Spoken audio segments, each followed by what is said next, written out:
यदि आपको वास्तव में 80 में से 80 अंक चाहिए तो इस वीडियो में बताए गए सभी प्रश्नों को आप अच्छे से कंप्लीट कीजिएगा। यहाँ हमारा ऑफलाइन कोचिंग का रिजल्ट है जो आपके सीहोर मध्य प्रदेश के सीहोर जिले के एक छोटे से गांव में है। इसी तरह से आपकी भी परसेंटेज बनेगी, विश्वास रखिएगा। तो सबसे पहला जो प्रश्न है वह है संख्याओं 135 एवं 225 का HCF ज्ञात करने के लिए यूक्लिड विभाजन एल्गोरिथ्म का प्रयोग कीजिए। उसी के नीचे आपका 867 और 255 का HCF ज्ञात करना है। इसमें भी आपको यूक्लिड एल्गोरिथ्म विभाजन का प्रयोग करना है। और तीसरा क्वेश्चन है आपका अभाज्य गुणनखंड ज्ञात करना है आपको 140 और 156 के लिए। चौथा जो प्रश्न है यहाँ HCF ज्ञात करना है। देखिए दो संख्याएं हैं 306 और 657, इनका HCF आपका 9 है तो आपको इनका LCM ज्ञात करना है। किनका? इन 306 और 657 का।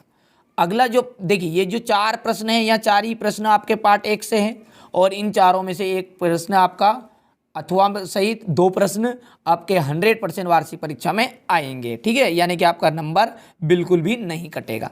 अध्याय 2 से यहाँ एक ही प्रश्न है, द्विघात बहुपद ज्ञात कीजिएगा जिसका योग एवं गुणनफल क्रमशः दिया गया है। देखिए इसका मतलब ये है कि ये जो 5 सवाल है अलग अलग बनते ही है, मैंने एक ही में बना दिया है। एक सवाल आप कर लेंगे तो 5 सवाल हो जाएंगे। क्या करना है? द्विघात बहुपद है जिसका योग 1/4 है और गुणनफल -1 है। इस तरह से परीक्षा में आएगा, या फिर इस तरह से दे सकता है कि द्विघात बहुपद ज्ञात कीजिए जिसका योग करनी 2 और गुणनफल 1/3 है। उसी तरह से आप अच्छे से कंप्लीट कीजिएगा। इसके बाद में जो आपका क्वेश्चन नंबर 6 है, इसमें आपको प्रतिस्थापन विधि से हल करना है। 3 सवाल है, x + 3y = 6, 2x - 3y = 12। इसी तरह 2 सवाल और है, इन सबको आपको प्रतिस्थापन विधि से हल अच्छे से करना है। चलिए अगला जो प्रश्न है आपका वहाँ विलोपन विधि से आपको हल करना है। इसमें भी 2 सवाल है, इन दोनों सवालों को आपको विलोपन विधि से हल करना है। 2 संपूरक, यहाँ प्रश्न आपका 100% आएगा। यहाँ पर मोस्ट इंपोर्टेंट में लिख रहा हूँ, वार्षिक परीक्षा मिला लीजिएगा, यहाँ प्रश्न आएगा। 2 संपूरक कोणों में बड़ा कोण छोटे कोण से 18 डिग्री अधिक है, उन्हें ज्ञात कीजिएगा। ठीक है, उन दोनों संपूरक कोणों का मान आपको ज्ञात करना है। चलिए 9वां जो है आपका वह है P का के किन मानों के लिए निम्न समीकरणों का युग्म एकादित्य हल होता है। देखिए यहाँ P का क्वेश्चन या फिर ये दोनों में से एक प्रश्न 100% आपका हर वर्ष आता है, पर इस वर्ष चांस सबसे ज़्यादा 2 संपूरक कोणों का है। ठीक है, चलिए अगला आपका पार्ट 4 से लिया गया है। 2 क्रमागत धनात्मक पूर्णांकों का गुणनफल 306 है, यानी क्रम बाय क्रम है। धनात्मक पूर्णांक किन्हें कहेंगे?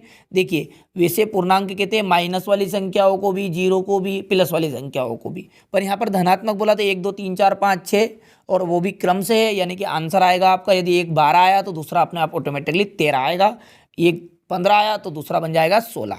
चलिए गुणनखंड विधि से आपको इन्हें हल करना है, यानी कुल मिलाकर बात है आप इस समीकरणों के मूल ज्ञात करना है, जो आपने पार्ट 4 में अच्छे से कंप्लीट किए होंगे।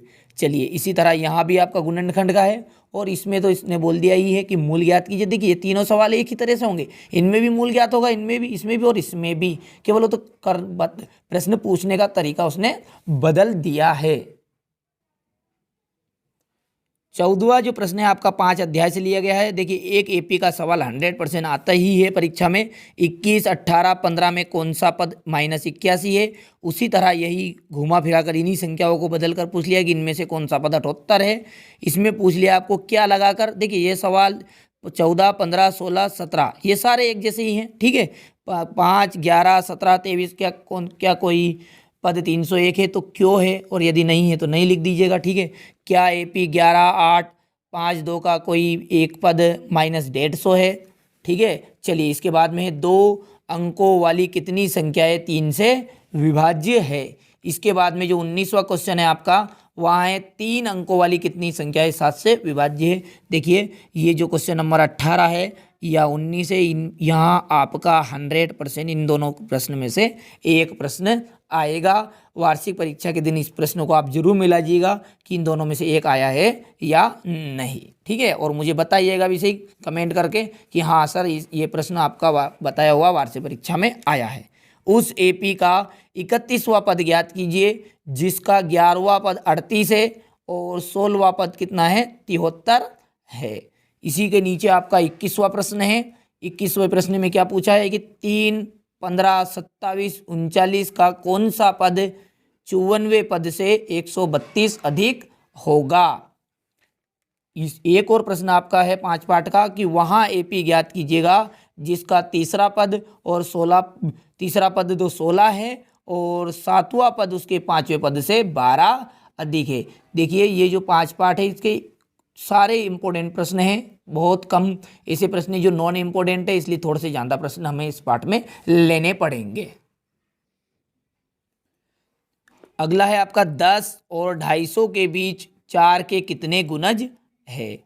और यदि एपी के तीसरे और 90 पद क्रमशः 4 और -8 है तो इनमें से कौन सा पद इसका शून्य होगा। और ये जो 25वां प्रश्न है और 26वां प्रश्न है ये तो इतने मोस्ट इंपोर्टेंट है कि इनमें से एक प्रश्न 100% आपका वार्षिक परीक्षा में आता है। देखिए दोनों ही क्या है, 25 और 26 में दोनों ही प्रमेय हैं और आपने इन प्रमेय का नाम तो जरूर ही सुना होगा कि वृत्त के किसी बिंदु पर स्पर्श रेखा स्पर्श बिंदु से जाने वाली त्रिज्या पर लंब होती है। या फिर दूसरा क्वेश्चन है कि सिद्ध कीजिए कि बाह्य बिंदु से वृत्त पर खींची गई स्पर्श रेखाओं की लंबाई कैसी होगी, बराबर होगी। इस तरह का इसका चित्र बनता है। देखिए ये और ये बिंदु इसका पी है, याद आया आपको, थोड़ी सी प्रमेय की होगी आपने तो यहाँ ए लिखा होगा और यहाँ पर आपने बी लिखा होगा और अंत में की थी आपने कि स्पर्श रेखाओं की लंबाई कैसी होगी, बराबर होगी। यानी कि यहाँ पर पी ए इक्वल क्या जाएगा आपका पी बी। ये आपको सिद्ध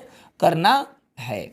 आप अच्छे से कंप्लीट कीजिएगा। एक बार फिर कह रहा हूँ दोनों में से एक जरूर आएगा या फिर इन तीनों में से एक आएगा। देखिए वो दोनों तो आएंगे ऊपर की तरफ और उसके अथवा में भी तो प्रश्न रहेगा, तो उसके अथवा में आपका पूछ जाएगा 27वां, 28वां या 29वें में से एक प्रश्न। क्वेश्चन 27वां क्या कहता है कि सिद्ध कीजिए कि किसी वृत्त के किसी व्यास के सिरों पर खींची गई स्पर्श रेखाएं समांतर होती है। और 28वां एक बिंदु ए से जो वृत्त के केंद्र से 5 सेंटीमीटर की दूरी पर है, वृत्त पर स्पर्श रेखाओं की लंबाई 4 सेंटीमीटर है और वृत्त की त्रिज्या ज्ञात कीजिएगा। उसी तरह आपका 29वां सवाल है, इसमें भी आपसे क्वेश्चन पूछा है। 2 केंद्रीय वृत्त दिए गए हैं आपको, त्रिज्याएं 5 सेंटीमीटर और 3 सेंटीमीटर दी गई है।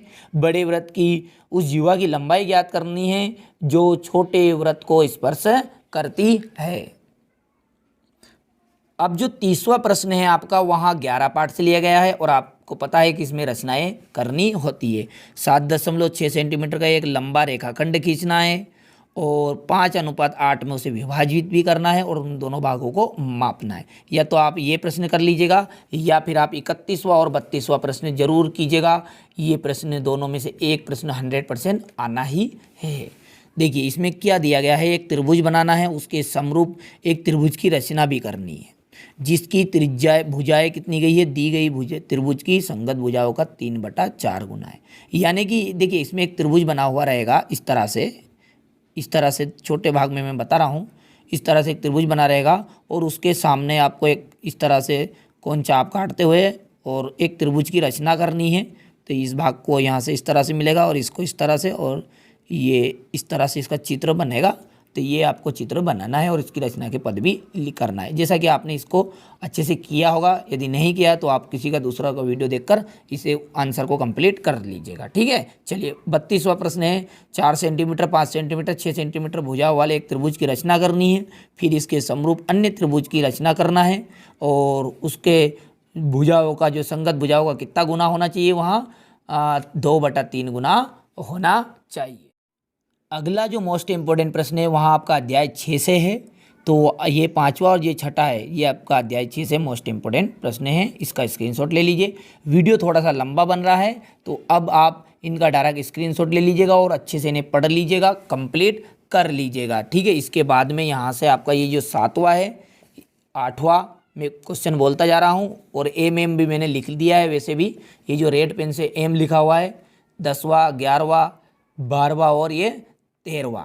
ठीक है, ये आपका अध्याय 6 से हो गया है। और अध्याय जो 7 है, अध्याय 7 के अंतर्गत ये जो आपका यहाँ से 15वें प्रश्न से 16वें प्रश्न तक। ठीक है, तो ये सारे प्रश्न आपको करने हैं। देखिए 15, 16, 14, 12, 11, 10, 9, 8, 7, 6 और ये 5, ये सारे मोस्ट इंपॉर्टेंट प्रश्न हैं। इनको आपको अच्छे से कंप्लीट करना है। ठीक है, और 2 प्रश्न आएंगे, ध्यान से देखिएगा, इस पार्ट से आपके 2 प्रश्न आएंगे, 2-2 अंक के, वो भी।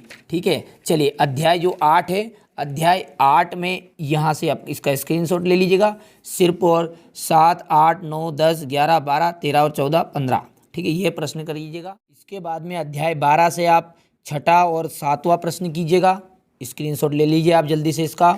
इसके आगे यहाँ पर ये शेष बचा हुआ अध्याय 12 का इम्पोर्टेंट 9, 10, 11, 12 और 13। ठीक है, 13वें के बाद में एक ये शेष रह गया है 16वां, तो ये 16वां भी आप अच्छे से कंप्लीट कर लीजिएगा। ठीक है, और आप अधिक से अधिक अंक प्राप्त कराना ही आपको इस चैनल का मुख्य उद्देश्य है। तो आप हमारा सहयोग कीजिएगा और अच्छे से कंप्लीट कीजिएगा, ताकि हमें भी थोड़ी आपकी परसेंटेज बने तो हमें भी खुशी होगी। ठीक है, चलिए इसके बाद में जो आपका अध्याय 14 है, इसके मोस्ट इम्पोर्टेंट प्रश्न यहाँ पर है। ये 4, 5 हो गया। इसके बाद में 6 और 7 का स्क्रीनशॉट ले लीजिएगा। इसके बाद में ये 8 और 9, और अंतिम जो आपका पार्ट है, पार्ट 15, उसमें आप यहाँ से 5वां, 6ठा, 7वां, इसके बाद में ये 9वां, 9वें के बाद में यहाँ पर ये 13वां। ठीक है, 13 के बाद में यहाँ से आपका ये 15 और 16 और ये 18वां। ठीक है, 18वां ओनली इतना सा के। यदि पी इक्वल 0.05 है तो पी ई नहीं की प्रायिकता क्या होगी, मोस्ट इम्पोर्टेंट है, इसको कंप्लीट कीजिएगा। ठीक है, आशा करता हूँ इस वीडियो से ज़रूर आपको लाभ हुआ होगा। यदि 1% भी ऐसा लगता है कि इस वीडियो से आपको लाभ होगा, तो आप चैनल को ज़रूर सब्सक्राइब कीजिएगा, साथ ही साथ अपने दोस्तों के साथ ज़रूर शेयर कीजिए।